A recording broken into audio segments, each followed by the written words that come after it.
अब आपकी स्क्रीन पर मौजूद है question number 34। Issue of share यानी अंशों का निर्गमन। एक बिस्कुट फैक्ट्री लिमिटेड का समामेलन 3 लाख रुपए की अधिकृत पूंजी से हुआ, जो 100 रुपए वाले 3000 समता अंशों में विभक्त थी। 1 जनवरी 2016 को 2000 समता अंशों को 20 रुपये प्रति अंश प्रीमियम पर निर्गमित किया तथा अंशों का मूल्य निम्न प्रकार देय था। आवेदन पर 20 रुपये, आवंटन पर 1 रुपये, 2016 को 50 रुपये प्रीमियम सहित। प्रथम मांग पर आवंटन के 2 महीने बाद 25 रुपये और अंतिम मांग पर प्रथम मांग के ठीक 1 महीने बाद 25 रुपये। 1800 अंशों के लिए आवेदन पत्र प्राप्त हुए और उनका आवंटन कर दिया गया। निम्नलिखित को छोड़कर शेष सभी राशियां प्राप्त हुई। यानी इन्होंने इशू तो किया 2000 शेयर, लेकिन एप्लीकेशन 1800 शेयर की आई है, तो सारी एंट्री अब 1800 शेयर की ही बनेगी।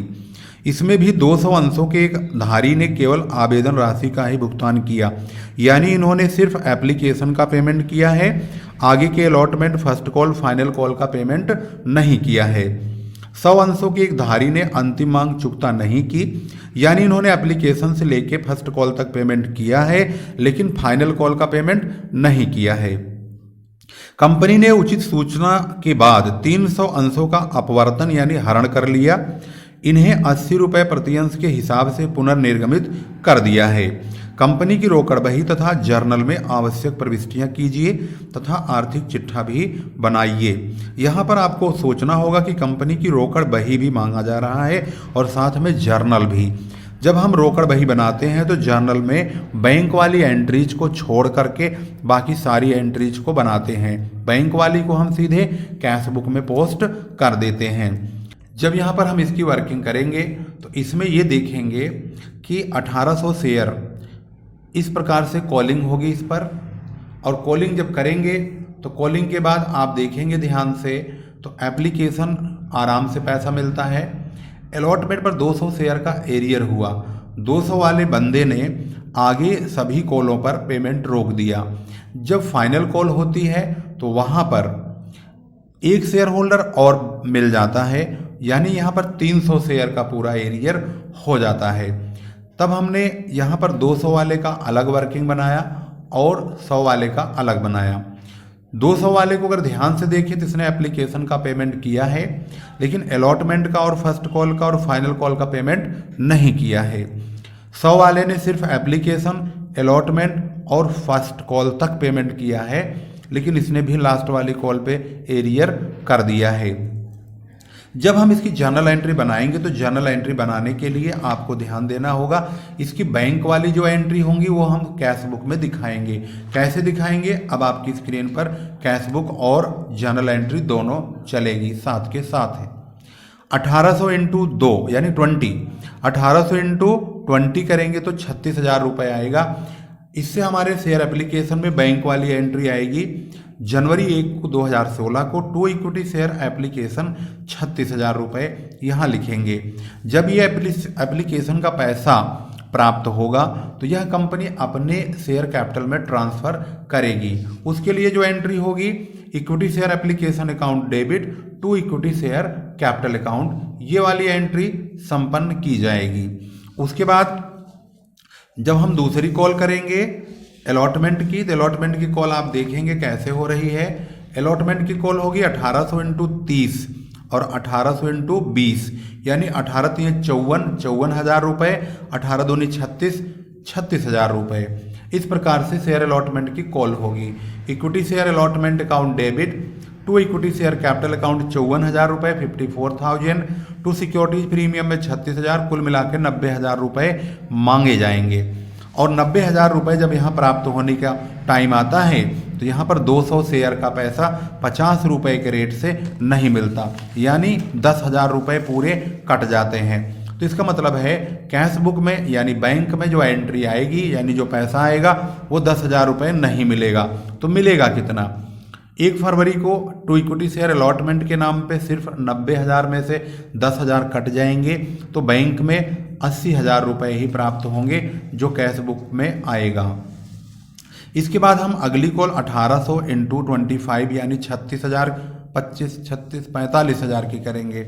इसका मतलब हुआ 45,000 की यानी 45,000 की जब कॉल होगी तो वह कॉल इस प्रकार से होगी, equity share first call account debit to equity share capital account. इस कॉल को जब हम करेंगे तो हमारे पास 45,000 की कॉल में 200 शेयर का 25 रुपये के रेट से 5,000 रुपये तो मिलेंगे नहीं, तो हमें मिलेंगे कितने, जो हमारे कैश बुक में आएंगे।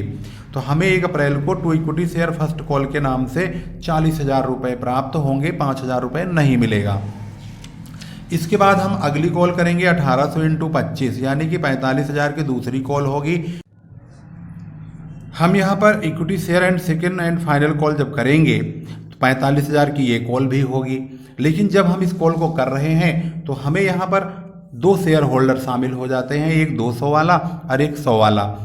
दोनों मिला के 300 शेयर के पैसे 25 रुपये के रेट से 300 शेयर का पैसा 7,500 रुपये अब नहीं मिलेगा, यानी 45,000 में से 7,500 रुपये नहीं मिलेंगे।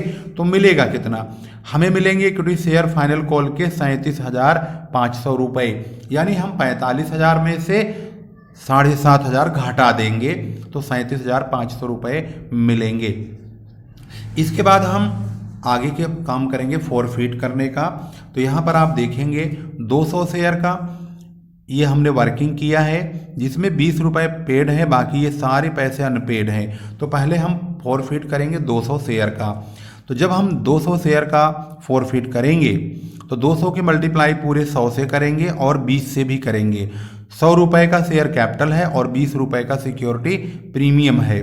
तो 200 की मल्टीप्लाई जब 100 से होगी, शेयर कैपिटल डेबिट होगा 20,000 रुपये से। 200 इंटू 20 यानी 20 करेंगे तो 4,000 से सिक्योरिटी प्रीमियम भी डेबिट होगा। इस तरह से शेयर कैपिटल अकाउंट डेबिट 20,000 रुपये, सिक्योरिटी प्रीमियम डेबिट होगा 4,000 से। टू शेयर फॉरफिटेड में वह पैसा लिखेंगे जो पेड है। पेड कितना है, 200 इंटू 20 यानी कि 4,000 रुपये पेड है। तो हम 4,000 रुपये फॉरफिट के सामने लिखेंगे। टू शेयर फॉरफिटेड में 4,000 रुपये। और अलॉटमेंट पे कितने रुक गए हैं, जिन कॉल पे जितने पैसे रुके हैं उन कॉल के नाम से उतने पैसे हम लिख देंगे। 200 इंटू 50 तो यहाँ लिखेंगे टू शेयर अलॉटमेंट 10,000 रुपये, क्योंकि 200 इंटू 50 करेंगे तो 10,000 रुपये आएगा। 200 इंटू 25 5,000 रुपये टू शेयर फर्स्ट कॉल के सामने आएगा। 200 इंटू 25 5,000 रुपये टू शेयर फाइनल कॉल के सामने आएगा। इस प्रकार से 200 शेयर का फॉरफिट हो गया। अब हम 100 शेयर का फॉरफिट करेंगे। 100 की मल्टीप्लाई पहले पूरी 100 से होगी, 10,000 रुपये शेयर कैपिटल में डेबिट हो जाएंगे। जैसे ही 100 इंटू 100 करके डेबिट करेंगे 10,000 रुपये, तो देखेंगे कितना रुपया पेड है। पेड है 100 इंटू 75, क्योंकि 20 और 30 50 और 25 और मिलाएंगे तो 75 रुपये पेड है। 75 की मल्टीप्लाई 100 में करेंगे तो टू शेयर फॉरफिटेड में 7500 यानी कि 7,500 रुपये ट्रांसफ़र हो जाएंगे। इसके बाद जो पैसा पेड नहीं है 100 इंटू 25 के हिसाब से टू शेयर फाइनल कॉल के नाम से 2,500 रुपये लिख देंगे। इसके बाद इस शेयर को जब रीइशू करेंगे तो दोनों शेयरों को यानी 200 को और 100 को दोनों को कंपनी ने कहा कि इसको 80 रुपये में दोबारा बेच दिया जाए। जैसे कि आपने सवाल में देखा भी होगा, यहाँ पर साफ साफ लिखा है कि इसको 80 रुपये में पुनः निर्गमित कर दिया जाए। जब हम इसको दोबारा बेचेंगे 80 रुपये के रेट से तो हमारे पास जो पैसा बैंक में आएगा वह 300 इंटू 80 यानी 300 इंटू 80 के हिसाब से आएगा 24,000 रुपये। हम उसको टू शेयर कैपिटल के नाम से लिखेंगे तो कैश बुक में टू इक्विटी शेयर कैपिटल के नाम से 24,000 रुपये लिख दिए जाएंगे।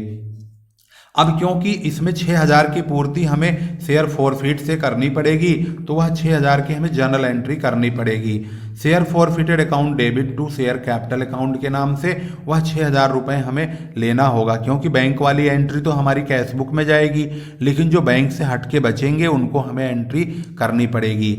तो 6,000 की एंट्री के बाद अब बचता है कैपिटल रिजर्व में ट्रांसफ़र होने वाला पैसा। आखिर वह पैसा कितना है जो कैपिटल रिजर्व में ट्रांसफ़र होगा, तो आपने जर्नल एंट्री में 2 बार फॉरफिटेड का अमाउंट देखा है। पहला 4,000 रुपये, दूसरा 7,500 रुपये। 4000 और 7000 को जोड़ेंगे तो 11,000 होता है। ये 4000 और ये 7500 7500 दोनों मिला करके 11,500 रुपये हुए। इसमें से हमने 6,000 रुपये यहाँ पे डेबिट कर लिया, तो कितने बचेंगे 5,500 रुपये, जो कि हम share forfeited account debit to capital reserve में ट्रांसफ़र कर देंगे। इस एंट्री को लास्ट में करके हमारा ये जनरल एंट्री का पॉइंट क्लियर हो गया। कैश बुक का आपने देख ही लिया है, कैश बुक का आप टोटल करके बाय बैलेंस सीडी करके यहाँ पर लिखेंगे और इसको इस तरह से दोनों तरफ लिख करके बंद कर देंगे। 2,17,500 दोनों तरफ लिखेंगे और बंद कर देंगे, बाय बैलेंस सीडी के नाम से क्लोज हो जाएगा। अब नंबर आता है इसकी बैलेंस शीट का। आखिर बैलेंस शीट कैसे बनेगी? बैलेंस शीट के लिए सबसे पहले नोट्स टू अकाउंट का तैयार करना बहुत ज़रूरी है। आखिर नोट्स टू अकाउंट कैसे बनेगा?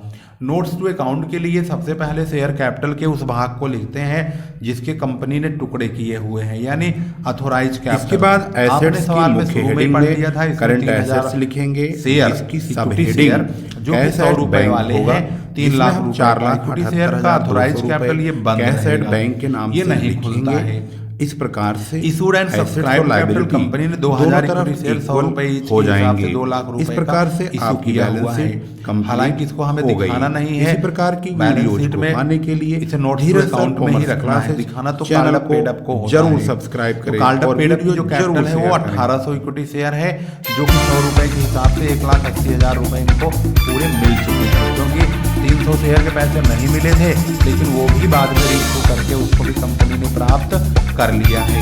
इसके बाद रिजर्व एंड सरप्लस का दूसरी वर्किंग होती है, जिसमें हम कैपिटल रिजर्व में 5500 रुपये जो कि जनरल एंट्री में आपने देखा था उसको ट्रांसफ़र किया है, उसको लिखेंगे। और इनके पास 1800 शेयर के जो पैसे थे उसमें से 200 शेयर का प्रीमियम तो नहीं मिला था, लेकिन 1600 शेयर के पैसे सिक्योरिटी प्रीमियम वाले वो पूरे मिल गए थे।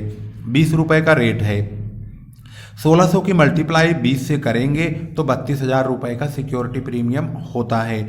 इसमें इस प्रकार से रिजर्व एंड सरप्लस का जो टोटल है वो 37,500 का होता है। इसको जब हम बैलेंस शीट का रूप देंगे, संपूर्ण बैलेंस शीट का, तो उसमें हम इस प्रकार से बैलेंस शीट को लिखेंगे। यहाँ पर बैलेंस शीट लिखेंगे और इसके बाद पार्टिकुलर्स, इक्विटी एंड लायबिलिटीज, यहाँ नोट नंबर है। ये नोट नंबर हमारा एक शेयर कैपिटल का पहला नोट नंबर है, तो हम जब शेयर कैपिटल यहाँ लिखेंगे, equity and liabilities share holder funds, share capital के सामने 1 वर्किंग नंबर 1 लिख देंगे, यानी 1, और 1,80,000 रुपये हमारी शेयर कैपिटल वाली वर्किंग यही है जहाँ से हमने कॉल्ड अप पेड अप की पूंजी ली है। इसके बाद reserve and surplus working number second है, जो कि यहाँ पर वर्किंग नंबर 2 से हमने इस वर्किंग नोट का नंबर लेंगे 2, और इसका जो पैसा है 37,500 लिखेंगे। दोनों का टोटल 2,17,500 रुपये लिखकर इसको बंद कर देंगे। और जब एसेट साइड में आएंगे तो यहाँ पर करेंट एसेट्स लिखेंगे, उसमें कैश एट बैंक के नाम से 2,17,500 रुपये पूरा लिख के इसको क्लोज कर देंगे। इस प्रकार से हमारा एसेट्स और लायबिलिटीज दोनों तरफ संपूर्ण तौर से मैच हो जाएगा। और ये इस प्रकार से आपका क्वेश्चन नंबर 34 कंप्लीट हो चुका है। इसी प्रकार की वीडियोज को पाने के लिए आप धीरज सर कॉमर्स क्लासेज चैनल को अवश्य सब्सक्राइब करें और लेटेस्ट अपडेट्स कंटिन्यू लेते रहें। फिर ले आएंगे एक अच्छी वीडियो, तब तक के लिए नमस्कार, जय हिंद, जय भारत।